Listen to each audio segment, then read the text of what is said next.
ನಮಸ್ತೆ ಎಲ್ರಿಗೂ, welcome back ನನ್ನ ಚಾನಲ್ಗೆ. ಹೇಗಿದ್ದೀರಾ ಎಲ್ಲರೂ? ನಾನು ಚೆನ್ನಾಗಿದ್ದೀನಿ, ಮಕ್ಕಳೆಲ್ಲರೂ ಚೆನ್ನಾಗಿದ್ದಾರೆ. ನೀವೆಲ್ಲರೂ ಚೆನ್ನಾಗಿದ್ದೀರಾ, ಖುಷಿಯಾಗಿದ್ದೀರಾ ಅಂತ ಭಾವಿಸ್ತಾ ಇವತ್ತಿನ ವೀಡಿಯೋನ ಶುರು ಮಾಡ್ತಾ ಇದ್ದೀನಿ. ಇವತ್ತು ಮಧ್ಯಾಹ್ನ ಊಟ ಎಲ್ಲ ಮುಗಿಸಿ ಪಾಟಿಂಗ್ ಕೆಲಸ ಮಾಡ್ತಾ ಇದ್ದೀವಿ. ಆ್ಯಕ್ಚುಲಿ ಏನು ಗೊತ್ತಾ, ಮೇಲ್ಗಡೆ ಟೆರೆಸಲ್ಲಿ ಸುಮಾರು ಹೂವಿನ ಗಿಡಗಳನ್ನೆಲ್ಲ ಹಾಕ್ಕೊಂಡಿದ್ದೀನಲ್ಲ, ಈಗ ಒಂದು ಸ್ವಲ್ಪ ಸೊಪ್ಪು ಬೆಳ್ಕೊಳ್ಳೋಣ ಅಂತ. ಅಂದರೆ ಎಲ್ಲ ಅಲ್ಲ, ಅಟ್ಲೀಸ್ಟ್ ಪಾಲಕು, ಧನಿಯಾ, ಮೆಂತ್ಯ ಇಂಥದ್ದನ್ನೆಲ್ಲ ಬೆಳೆಯೋಣ ಅಂತ ಹೇಳಿ. ಹೆಂಗಿದ್ರು ನಮ್ಮ ಅಪ್ಪಾಜಿ ಬಂದಿದ್ದರು, ಅವ್ರಿಗೆ ಈ ಮಣ್ಣಲ್ಲಿ ಅಂದರೆ ತೋಟದ ಕೆಲಸ ಎಲ್ಲ ಚೆನ್ನಾಗಿ ಗೊತ್ತಿರುತ್ತೆ. ಸೊ ಹಾಗಾಗಿ ಅವ್ರ ಹತ್ರ ಮಣ್ಣು ಗೊಬ್ಬರ ಎಲ್ಲ ಮಿಕ್ಸ್ ಮಾಡಿಸ್ಕೊಂಡು ಪಾಟಿಗೆ ಹಾಕಿಸ್ಕೊಳ್ತಾ ಇದ್ದೀನಿ. ಸಾಮಾನ್ಯವಾಗಿ ಈ ಗಾರ್ಡನ್ ಕೆಲಸ, ಪಾಟಿಂಗ್ ಕೆಲಸ ಎಲ್ಲ ನಾನು ಜಾನು ಇಬ್ಬರು ಸೇರ್ಕೊಂಡು ಮಾಡೋದು. ಈಗ ಸ್ವಲ್ಪ ಜಾನು ಪ್ರಾಜೆಕ್ಟ್ ಅದು ಇದು ಅಂತ ಬ್ಯುಸಿ ಆಗಿರೋದ್ರಿಂದ ವೀಕೆಂಡ್ಗೋಸ್ಕರನೇ ವೆಯ್ಟ್ ಮಾಡಬೇಕು ಅನ್ನೋದೇನಿಲ್ಲ. ಅಪ್ಪಾಜಿ ಇರೋದ್ರಿಂದ ಅವ್ರ ಹತ್ರ ಇಂಥ ಕೆಲಸ ಎಲ್ಲ ಮಾಡಿಸ್ಕೊಳ್ಬೋದು. ಮತ್ತು ಅವ್ರಿಗೂ ಈ ಥರದ್ರಲ್ಲೆಲ್ಲ ಸಹಾಯ ಮಾಡೋಕ್ಕೆ ತುಂಬಾ ಇಷ್ಟ ಆಗುತ್ತೆ.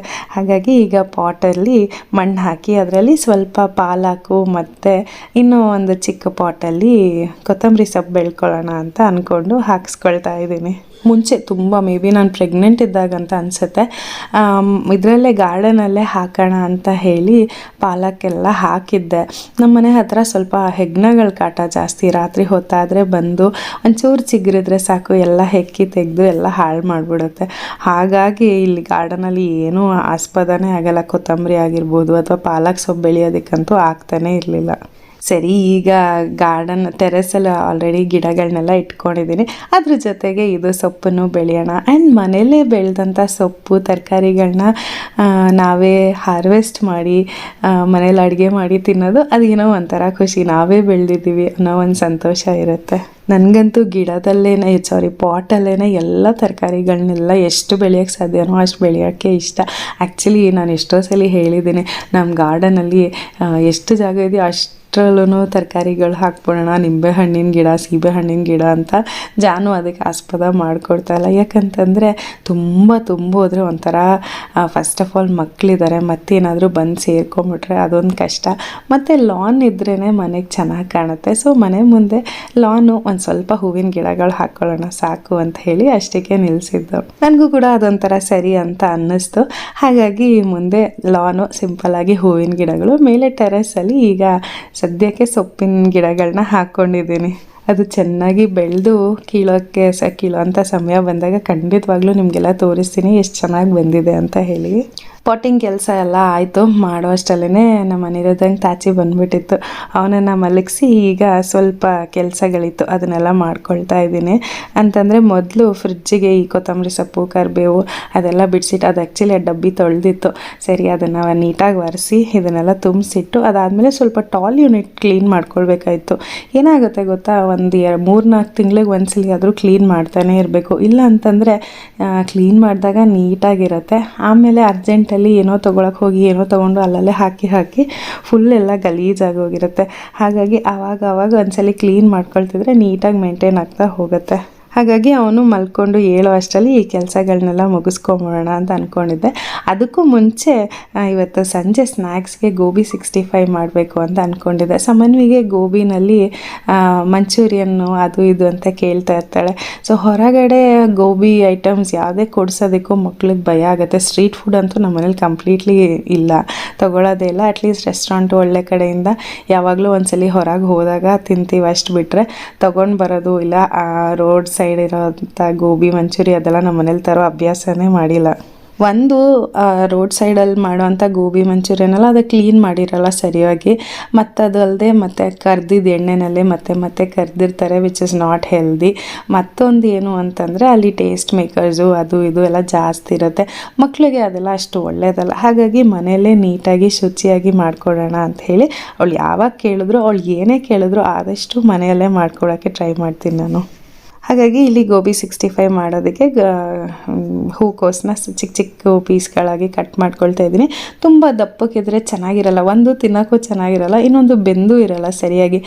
ಚಿಕ್ಕ ಪೀಸ್ಗಳನ್ನ ಮಾಡಿಕೊಂಡ್ರೆ ಚೆನ್ನಾಗಿರುತ್ತೆ. ಹಾಗಾಗಿ ಹೂಗಳನ್ನ ಬಿಡಿಸ್ದಂಗೆ ಅದನ್ನು ಚಿಕ್ಕದಾಗಿ ಕಟ್ ಮಾಡಿ ತೆಗೆದಿಟ್ಕೊಂಡಿದ್ದೀನಿ. ಈಗ ಇದನ್ನು ಬಿಸಿ ನೀರು ಅಂದರೆ ಕುದಿಯೋ ನೀರಿಗೆ ಒಂದು ಸ್ವಲ್ಪ ಉಪ್ಪು ಹಾಕಿ ಒಂದು 2-5 ನಿಮಿಷದವರೆಗೂ ಕುದಿಸ್ಕೊಳ್ಬೇಕು ಬಿಸಿ ನೀರಲ್ಲಿ. ಇದಕ್ಕೆ ಬೇಕಿದ್ರೆ ಒಂಚೂರು ಅರಿಶಿನೂ ಹಾಕ್ಕೋಬೋದು. ಹಾಕ್ಕೋಬೋದು. ಆದರೆ ನಾನು ಇಲ್ಲಿ ಕುದಿಯೋ ನೀರಿಗೆ ಹಾಕ್ಕೊಳ್ತಾ ಇಲ್ಲ. ಆಮೇಲೆ ನಾನು ಮ್ಯಾರಿನೇಟ್ ಮಾಡ್ಬೇಕಾದ್ರೆ ಅರಿಶಿನ ಹಾಕ್ಕೊಳ್ತೀನಿ. ಹಾಗಾಗಿ ಇಲ್ಲಿ ಬಿಸಿ ನೀರು ಕುದೀತಾ ಇದೆ. ಇವಾಗ ನಾವು ಹೆಚ್ಚಿಟ್ಕೊಂಡಿದ್ದಂಥ ಹೂಕೋಸನ್ನೆಲ್ಲ ಹಾಕ್ಕೊಂಡು ಕುದಿಸ್ಕೋಬೇಕು. ಅದೇ ಆವಾಗಲೇ ಹೇಳ್ದಂಗೆ 2-5 ನಿಮಿಷದವರೆಗೂ ಕುದಿಸ್ಕೊಳ್ತಾ ಇದ್ದೀನಿ. ಈ ಹೂಕೋಸೆಲ್ಲ ಮನೇಲಿ ಉಪಯೋಗಿಸೋಕ್ಕೆ ಶುರು ಮಾಡಿದ್ದು ಇತ್ತೀಚೆಗೆ, ಬಹುಶಃ ನನ್ನ ಮದುವೆ ಆದಮೇಲೆ ಅಂತ ಅನಿಸುತ್ತೆ. ನಾನು ಹೂಕೋಸನ್ನೆಲ್ಲ ಮನೇಲಿ ಉಪಯೋಗಿಸ್ತಿರೋದು. ಮದುವೆಗೆ ಮುಂಚೆ ಎಲ್ಲ ನಮ್ಮ ಮನೇಲಿ ಹೂಕೋಸೆಲ್ಲ ಮಾಡಿದ್ದೆ ನನಗೆ ನೆನಪಿಲ್ಲ. ತುಂಬ ಮುಂಚೆ ಅಂದರೆ ಮೇ ಬಿ ಹೂಕೋಸು ಜಾಸ್ತಿ ನಮ್ಮ ಸೌತ್ ಇಂಡಿಯನ್ ಮನೆಗಳಲ್ಲಿ ಉಪಯೋಗಿಸೋಕ್ಕೆ ಶುರುವಾಗಿದ್ದು ಬಹುಶಃ ಈ ಗೋಬಿ ಮಂಚೂರಿ ಎಲ್ಲ ತುಂಬ ಫೇಮಸ್ ಆಗ್ತಿತ್ತಲ್ಲ ಆವಾಗಲೇ. ಅದು ಬಿಟ್ಟರೆ ಅದು ನಾರ್ತ್ ಇಂಡಿಯನ್ ತರಕಾರಿ ಅಂತಲೇ ಇತ್ತು, ಅಥವಾ ಗೊತ್ತಿಲ್ಲ ನನಗೆ. ಆದರೆ ನಮ್ಮ ಮನೇಲಂತೂ ನಾ ಚಿಕ್ಕ ವಯಸ್ಸಿಂದ ನಮ್ಮ ಮನೇಲಿ ಹೂಕೋಸು ಮಾಡಿದ ನೆನಪೇ ನನಗಿಲ್ಲ. ಸೊ ಇಲ್ಲಿ ಹೂಕೋಸನ್ನೆಲ್ಲ 2 ನಿಮಿಷ ಕುದಿಸಿ ತೆಕ್ಕೊಂಡಿದ್ದೀನಿ. ಈಗ ಅದಕ್ಕೆ ಮ್ಯಾರಿನೇಷನ್ಗೆ ರೆಡಿ ಮಾಡ್ಕೊಳ್ತಾ ಇದ್ದೀನಿ. ಅದನ್ನು ಒಂದು ಹೂಕೋಸನ್ನೆಲ್ಲ ಒಂದು ಬೌಲಿಗೆ ಹಾಕ್ಕೊಂಡು 1-2 ಚಮಚದಷ್ಟು ಮೈದಾ ಹಿಟ್ಟು, ಅಕ್ಕಿ ಹಿಟ್ಟು ಮತ್ತು ಕಾರ್ನ್ಫ್ಲೋರು, ನೀವು ಎಷ್ಟು ಗೋಬಿ ತೊಗೊಂಡಿದ್ರೋ ಅದಕ್ಕೆ ತಕ್ಕಂಗೆ ಹಿಟ್ಟುಗಳನ್ನ ಅಡ್ಜಸ್ಟ್ ಮಾಡ್ಕೊಳ್ಬೇಕು. ಆಮೇಲೆ ಇದಕ್ಕೆ ಉಪ್ಪು ಮತ್ತು ಕಾಶ್ಮೀರಿ ರೆಡ್ ಚಿಲ್ಲಿ ಪೌಡರ್, ಸ್ವಲ್ಪ ಕಲರೆಲ್ಲ ಚೆನ್ನಾಗಿ ಸ್ಟ್ರಾಂಗಾಗಿ ಬರುತ್ತೆ ಅದಕ್ಕೆ. ಅದಾದಮೇಲೆ 1 ಚಮಚದಷ್ಟು ಗರಂ ಮಸಾಲೆ, ಒಂದು ಸ್ವಲ್ಪ ಅರಿಶಿನ, ಅದಾದಮೇಲೆ ಇದು ಶುಂಠಿ ಬೆಳ್ಳುಳ್ಳಿ ಪೇಸ್ಟ್ ನಿಮ್ಗೆ ಎಷ್ಟು ಬೇಕೋ ಅಷ್ಟು ಹಾಕ್ಕೊಳ್ಬೋದು. ಮತ್ತು 2-3 ಚಮಚದಷ್ಟು ಎಣ್ಣೆ, ಒಂದು ಸ್ವಲ್ಪ ನೀರು. ಎಣ್ಣೆ ಹಾಕೋದ್ರಿಂದ ಬೈಂಡಿಂಗ್ ಚೆನ್ನಾಗಾಗತ್ತೆ ಅಂತ ಹೇಳಿ ಇಷ್ಟನ್ನು ಹಾಕ್ಕೊಂಡು ಚೆನ್ನಾಗಿ ಮಿಕ್ಸ್ ಮಾಡ್ಕೊಳ್ಬೇಕು. ಆ ಮಸಾಲೆ ಎಲ್ಲ ಹೂಕೋಸಿಗೆ ಚೆನ್ನಾಗಿ ಅಂಟ್ಕೊಂಡಿರಬೇಕು, ಒಂದು ಕೋಟ್ ಥರ ಇರಬೇಕು. ಅಲ್ಲಿವರೆಗೂ ಚೆನ್ನಾಗಿ ಮಿಕ್ಸ್ ಮಾಡಿಕೊಂಡು ಸೈಡಲ್ಲಿ ಎತ್ತಿಟ್ಕೊಂಬಿಡ್ಬೇಕು. ಎಷ್ಟೊತ್ತಾಗುತ್ತೋ ಅಷ್ಟೊತ್ತು ಮ್ಯಾರಿನೇಟ್ ಮಾಡ್ಬೋದು. ಜಾಸ್ತಿ ಹೊತ್ತು ಮಾಡಿದಷ್ಟು ಆ ಮಸಾಲೆ ಎಲ್ಲ ಹೂಕೋಸು ಹೀರ್ಕೊಂಡಿರುತ್ತೆ, ರುಚಿಯಾಗಿರುತ್ತೆ ಅಂತ ಹೇಳಿ.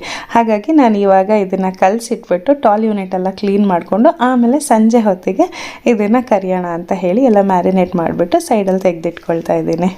ನೋಡಿ, ಈ ಥರ ಕ್ಲೀನಾಗಿ ಎಲ್ಲದಕ್ಕೂ ಅಂಟ್ಕೊಂಡಿದೆ, ಮಸಾಲೆ ಕರೆಕ್ಟಾಗಿದೆ. ತುಂಬ ಹೆಚ್ಚಿಗೆ ಆದ್ರೂ ಚೆನ್ನಾಗಿರಲ್ಲ. ಸೊ ನೀಟಾಗಿ ಈ ಥರ ಮಾಡಿ ತೆಗೆದಿಟ್ಕೊಂಬಿಟ್ರೆ 1 ಅವರ್ 2 ಅವರ್ಸ್ವರೆಗೂ ತೆಗೆದಿಟ್ರೆ ಚೆನ್ನಾಗಿ ಹೀರ್ಕೊಂಡಿರುತ್ತೆ ಮಸಾಲೆನ. ಸೊ ಈಗ ಇದೆಲ್ಲ ಕ್ಲೀನ್ ಮಾಡ್ಕೊಳ್ತಾ ಇದ್ದೀನಿ. ಟಾಲ್ ಯೂನಿಟು ನೋಡಿ ಎಷ್ಟು ರಂಪ ಆಗೋಗಿದೆ ಅಂತಂದರೆ, ಕೆಲವು ಸಲ ಏನಾಗುತ್ತೆ, ಅರ್ಜೆಂಟಲ್ಲಿ ಏನು ತೊಗೊಳ್ತೀವೋ ಹಾಗಾಗಿ ಎಸ್ಬಿಟ್ಟಿರ್ತೀವಿ. ನಾನೇ ಮಾಡಿರ್ತೀನಿ.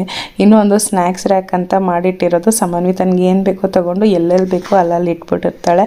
ಸೊ ಹಾಗಾಗಿ ಎಲ್ಲ ಒಟ್ಟಿಗೆ ಸೇರಿ ಎಲ್ಲ ಒಂಥರ ತುಂಬ ಗಲೀಜು ಅಂತ ಅನ್ನಿಸ್ತಾಯಿತ್ತು. ಹಾಗಾಗಿ ಎಲ್ಲ ಕ್ಲೀನ್ ಮಾಡ್ಕೊಳ್ಳೋಣ ಆಯಿತು ಆಲ್ಮೋಸ್ಟ್ 1-3 ತಿಂಗಳ ಮೇಲೆ ಆಯಿತು ಅನಿಸುತ್ತೆ ಇದೆಲ್ಲ ನಾನು ಕ್ಲೀನ್ ಮಾಡಿಕೊಂಡು. ಹಾಗಾಗಿ ಎಲ್ಲ ತೆಗೆದು ನೀಟಾಗಿ ಒರೆಸಿ ಎಲ್ಲ ತೆಗೆದಿಡೋಣ ಅಂತ ಹೇಳಿ ಮಾಡ್ಕೊಳ್ತಾ ಇದ್ದೀನಿ. ಮತ್ತು ನೆನ್ನೆ ಒಬ್ಬರು ಮೊನ್ನೆ ದಿನ ಲಾಂಗ್ ವಿಡಿಯೋ ಹಾಕಿದ್ನಲ್ಲ, ಆ ವಿಡಿಯೋನಲ್ಲಿ ನಂದು ಹಳೆಯ ವಿಡಿಯೋ, ಒಂದು 3 ವರ್ಷದಿರ್ಬೋದು, ಹಳೆಯ ವಿಡಿಯೋ ಅಂದರೆ ನಮ್ಮನೆ ಗೃಹ ಪ್ರವೇಶದ ವಿಡಿಯೋ ನೋಡಿಬಿಟ್ಟು ಕಮೆಂಟ್ ಮಾಡಿದರು. ಅಪ್ಪ, ಆವಾಗ ನಿಮ್ಮದು ವಿಡಿಯೋ ನೋಡಿದ್ದೆ ಮತ್ತು ಇವತ್ತು ನೋಡ್ತಾ ಇದ್ದೀನಿ, ಇಷ್ಟು ವ್ಯತ್ಯಾಸ ಇದೆ. ನಿಮ್ಮದು ವಾಯ್ಸ್ ಆಗಿರ್ಬೋದು, ಬಾಡಿ ಲ್ಯಾಂಗ್ವೇಜ್ ಎಲ್ಲ ಚೇಂಜ್ ಇದೆ, ಇವಾಗಿನ ವಾಯ್ಸು ಬಾಡಿ ಲ್ಯಾಂಗ್ವೇಜ್ ಎಲ್ಲ ಚೇಂಜ್ ಇದೆ ಅಂತ ಹೇಳ್ತಾಯಿದ್ರು. ನನಗೆ ಹೌದಾ, ಸರಿ ತಡಿ ನೋಡೋಣ ಅಂತ ಹೇಳಿ ನಾನು ನನ್ನ ಹಳೆಯ ಗೃಹ ಪ್ರವೇಶದ ವಿಡಿಯೋ ತೆಗೆದು ಕೇಳಿಸ್ಕೊಳ್ತಾ ಇದ್ದೆ. ಅದು ಕೇಳಿಸ್ಕೊಂಡ ತಕ್ಷಣ ಹೌದಲ್ವಾ, ಎಷ್ಟು ವ್ಯತ್ಯಾಸ ಇದೆ ಅಂತ ನನಗೆ ಅನ್ನಿಸ್ತಾ ಇತ್ತು.